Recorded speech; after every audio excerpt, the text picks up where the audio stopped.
Welcome to Mount Stewart, one of 28 treasure houses within the National Trust and the only treasure house in Northern Ireland.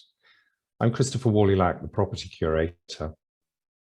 It's the ancestral home of the Londonderry family in Northern Ireland and is now home to Lady Rose Lauritsen, granddaughter of the 7th Marquess of Londonderry, and her husband, art historian, Peter Lauritsen, who I believe is somewhere out there in the audience. The main block of the house, with a giant portico fronting a balustraded entrance court, was built for the 3rd Marquess of Londonderry in the mid-1840s, possibly to designs by the Irish architect William Vitruvius Morrison. We see here the softer south facade overlooking the formal gardens. The earlier 19th century west wing to the left is by George Dance, founder member of the Royal Academy. Much of the house was altered, refurbished and refurnished in the 1920s and 1930s by Edith Londonderry, wife of the 7th Marquess, and then redecorated by her daughter, Lady Mary Berry, in the 1950s. Lady Mary transferred the house and some of the collection to the National Trust in 1976. 3 years of extensive restoration work was carried out by the National Trust from 2012, and during that period, many more pieces from the Londonderry collection came back to Mount Stewart. Edith Londonderry is also responsible for the 80 acres of formal gardens at Mount Stewart, which are considered one of the top 10 gardens in the world. But we remain indoors this evening. An early portrait in the house is by Pompeo Bertoni of Alexander Stewart. It was he, with his wife Mary Cowan's money, that purchased the land in 1744 that would become Mount Stewart. And every generation has added portraits by renowned artists to the collection. These include portraits by Menks, Hamilton, Hopner, Sargent, Lavery, and Brock. And it's to Brock that I turn first. Here I show you Edmund Brock's Circe and the Sirens, painted in 1925 in oil on canvas. It's a group portrait measuring 3.3 meters by 2.8 meters of Edith, Marchioness of Londonderry, who altered the house in the 1920s and created the garden. And it also shows her 3 youngest daughters, Lady Margaret, Lady Helen, and Lady Mary. At this time, only a few of the major paintings hung here at Mount Stewart. The key pieces hung at Londonderry House on London's Park Lane, or at the English seat at Wynyard, County Durham. However, having chosen to make Mount Stewart their main home and continuing the family tradition, the couple commissioned works by contemporary artists. So here, through colour, symbolism, sensuality, and fun, Brock brilliantly captures the essence of Mount Stewart. Edith once said that Mount Stewart was, indeed, the land of heart's delight, and this painting evokes that sentiment. Within Greek mythology, Circe is either the daughter of the god Helios and the nymph Perse, or the goddess Hecate. She was renowned for her vast knowledge of potions and herbs, and using these, or a magic staff, she would transform her enemies, or those who offended her, into animals. Here, though, she's shown holding a golden cup, which is part of the collection at Mount Stewart.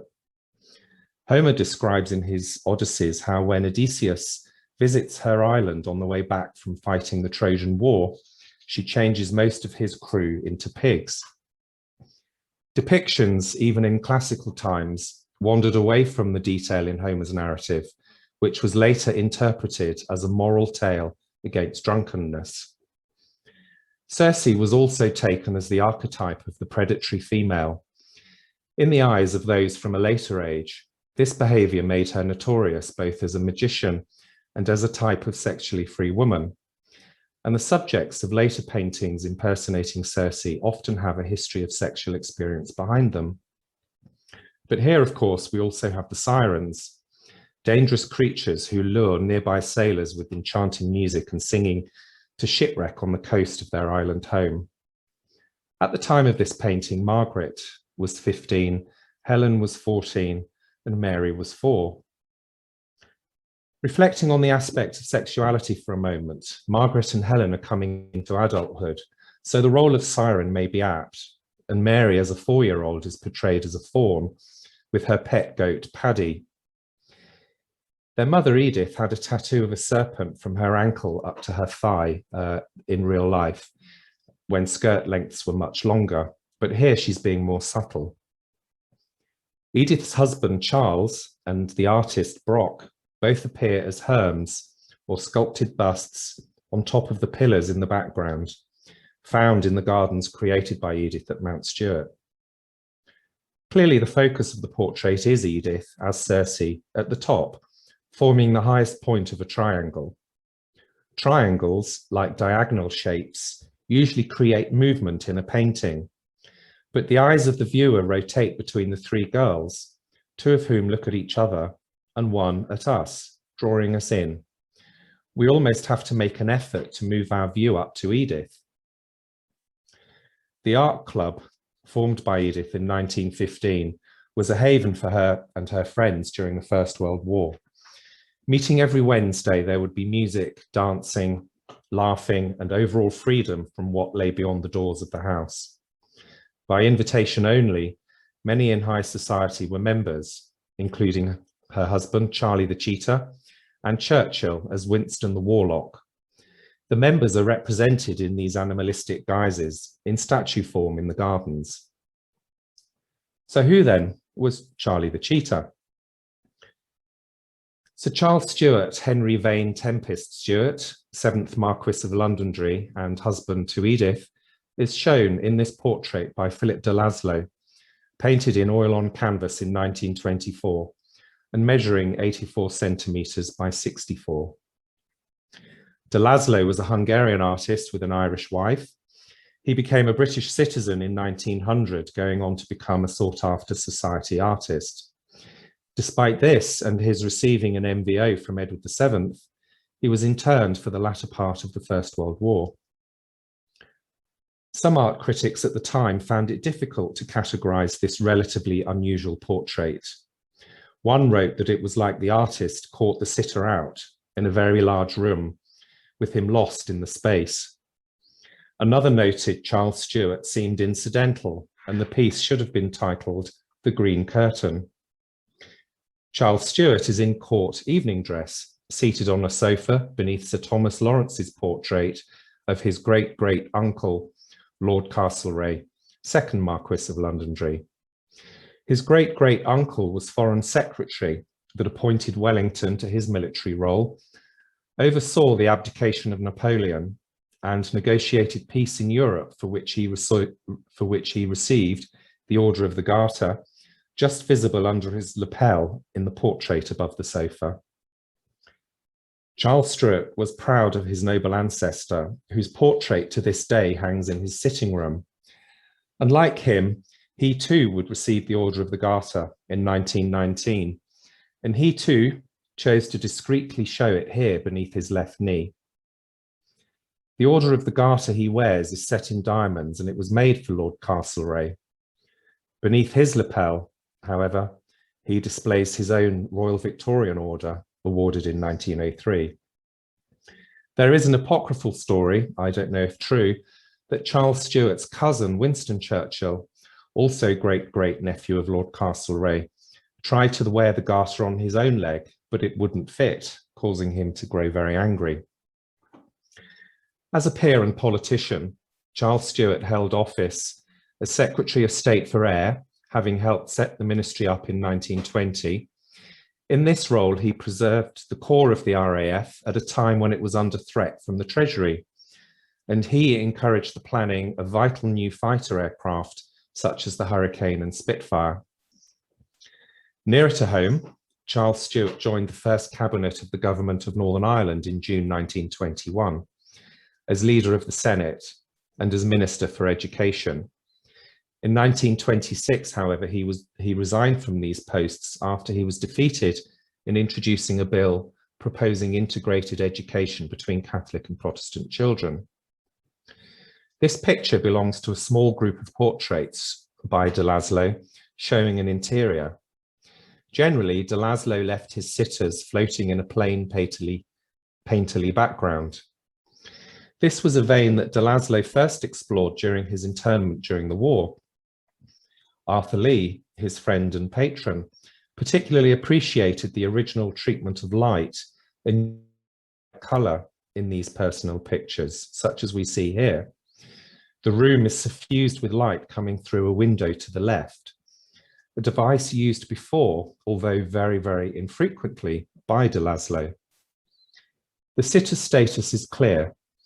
It depicts the magnificence of the Marquis's surroundings at Londonderry House, and Lawrence's portrait of Viscount Castlereagh in the background references his aristocratic and political lineage. He is relaxed and in control, the rightful descendant of the man in the portrait behind him. De Laszlo must have been particularly satisfied with this work, as he exhibited it numerous times. To help you contextualize the next piece, here I show you an image of Lord Londonderry's sitting room with the focus on the mantelpiece. To the right of the mantelpiece, you can see a figurine of a Nazi standard bearer. This is a sensitive subject and it's not my intention to cause offense, but I want to share the wider context to it being here at Mount Stewart.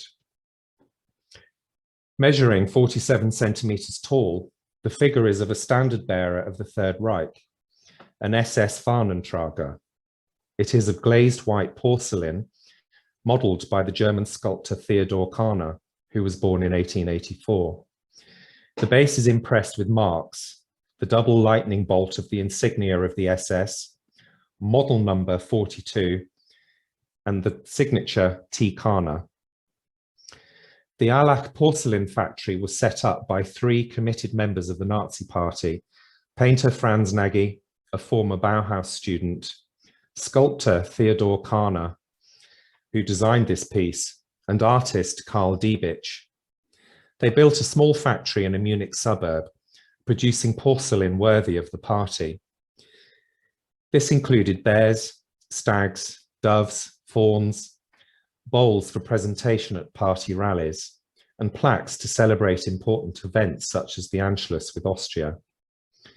Statues of Hitler Youth, German girls, and flying officers in full uniform were all included. They tended to be in white porcelain, as here, which, according to the Allach catalogue, was the embodiment of the German spirit. However, the standard bearer was not in the catalogue. It was not for general consumption. A limited number of 115 were created and were the personal gifts of the elite, in this case from Hermann Göring to Charles Stewart and his wife Edith during a visit to Göring in 1936. The Londonderrys and their young daughter Mary had been present at the Berlin Olympics. By 1940, the factory had rapidly outgrown its space and therefore moved to the concentration camp of Dachau. So while this piece was not produced under these conditions, it is representative of the regime.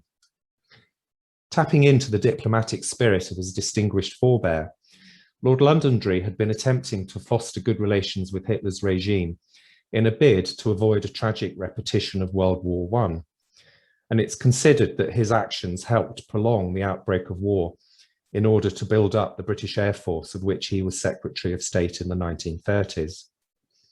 There's also something here about the approach adopted by Lord Castlereagh in 1814 around peace, reconciliation and repatriation after the Napoleonic Wars that was not followed in 1918 at the end of World War I, helping to contribute to the issues that led to war again 21 years later. With hindsight, we look on this view as one of appeasement. Charles Stewart was the guest of Nazi leaders Göring and von Papen and published an account of his conversations, including an interview with Hitler, in a book entitled Ourselves and Germany in 1938, which attempted to justify his diplomatic endeavours. He also entertained Ambassador Ribbentrop, then German ambassador to Britain, even though he and Edith disliked him. His attitude towards Germany was the source of much controversy, and his cousin Churchill did not invite him to join the government in 1940. The first time I visited Mount Stewart over 20 years ago, I remember this figure being hidden behind a display of flowers. As part of the history of Mount Stewart and the Londonderry family, we do not want to hide or ignore it.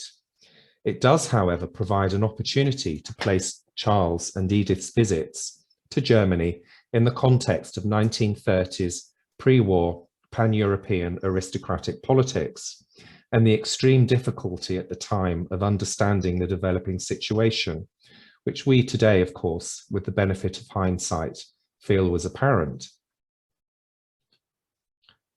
This is an imperial staircase.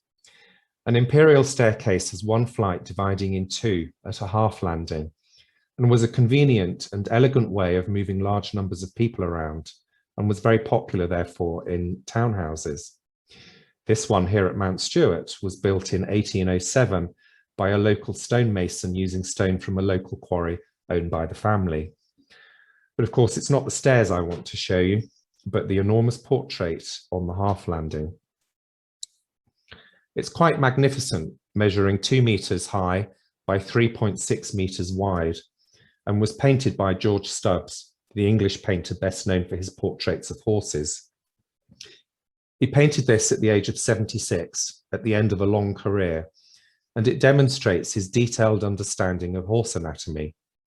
Interestingly, Stubbs's portraits were often painted, as here, in what we now understand as the landscape layout. Sir Henry Vane Tempest owned Hamiltonian, the horse portrayed here. Hamiltonian was believed to be the fastest horse in the north of England. Joseph Cookson's horse Diamond had the reputation of being the fastest horse in the south of England. The two horses raced each other at Newmarket on the 25th of March, 1799, and Hamiltonian won. Yet there's little in the painting by way of celebration, nor is there a tribute to the victorious owner. This painting is all about the horse. Foaled in 1792, Hamiltonian was named after the historic epicentre of Yorkshire horse racing, the Hambleton Hills, which border the North Yorkshire moors. After successfully racing in Yorkshire, he was sold several times before, in 1796, coming into the possession of Sir Henry Vane Tempest of Wynyard Park. The scene is set in the quiet privacy of a field, away from the noisy crowds. It shows Hamiltonian's handlers tending to the animal's body, strained and hot after the competition. Signs of stress and fatigue subtly unsettle the portrait. The horse's nostrils are flared. His mouth is open over the bit, exposing his teeth. His ears are flat. His neck is extended as if he was still racing, and his paws paw the ground. The man in the top hat, possibly Thomas Fields, who trained Hamiltonian for Vane Tempest in Richmond, North Yorkshire, and who lived with dwarfism, holds the reins to steady him, as a stable boy rubs down his body to soothe the muscles and wipe off sweat and blood, though the lashes of the whip and spurs, if they occurred, and we must assume they did, have not been portrayed. Vane Tempest had originally commissioned 2 paintings of Hamiltonian. The pendant, unexecuted and known only through a lost drawing and a later painted copy, was intended to show the horse with its rider, Francis Buckle. He'd also planned to capitalise on Hamiltonian's success by issuing engravings of Stubbs' pictures, but these too never materialised. In the event, Vane Tempest refused to pay Stubbs the agreed fee, forcing the 76-year-old artist to take his 28-year-old patron to court. The judge ruled in Stubbs's favour. The painting was inherited by Vane Tempest's daughter, Frances Anne, who married into the Stewart family and became Marchioness of Londonderry. Therefore, we see it here today. Moving through the house to the stone hall, we see our next piece on the table to the right.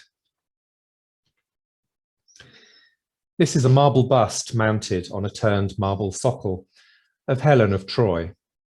She's wearing a traditional Greek felt cap called a pileus, in the form of an egg, as in Greek mythology, she was born of Leda after Zeus disguised himself as a swan and impregnated her, causing her to lay an egg. Helen would eventually marry Paris, a Trojan prince having been abducted by him, which led to the Trojan Wars. If we look at the portrait itself, we can't help but notice the curls of hair, which are beautifully crafted.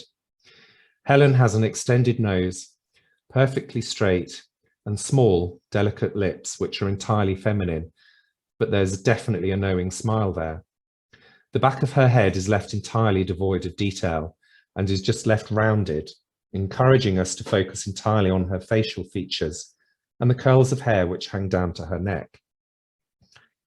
Lord Castlereagh's Helen is one of 5 known versions of the same subject by Antonio Canova, with one at the Hermitage in St. Petersburg and one in the V&A in London. Canova, the most celebrated sculptor of his day, was asked by Pope Pius VII to represent the Holy See in diplomatic missions to repatriate the spoils lost during Napoleon's campaigns. The British government was ready to help, providing a frigate to ship the art back to Rome, helped by several individuals who were rewarded with other busts by Canova, depicting visions of ideal female beauty. Thus, the Duke of Wellington received the head of a dancer, now at Apsley House, and William Hamilton, the ideal head, now in the Ashmolean Museum in Oxford. But it was the Foreign Secretary who was thought to have done best out of the gift of thanks with this bust of Helen. Appropriate in that the mythical subject of the sculpture was herself a beautiful thing, stolen by foreigners, and eventually, after years of war, returned home. Her beauty inspired artists throughout history, frequently as the personification of ideal human beauty. Images of Helen start appearing in the 7th century BC. In classical Greece, her abduction by Paris or her escape with him was a popular motif. In medieval illustrations, this event was frequently portrayed as a seduction, whereas in Renaissance paintings, it's usually depicted as a forcible removal.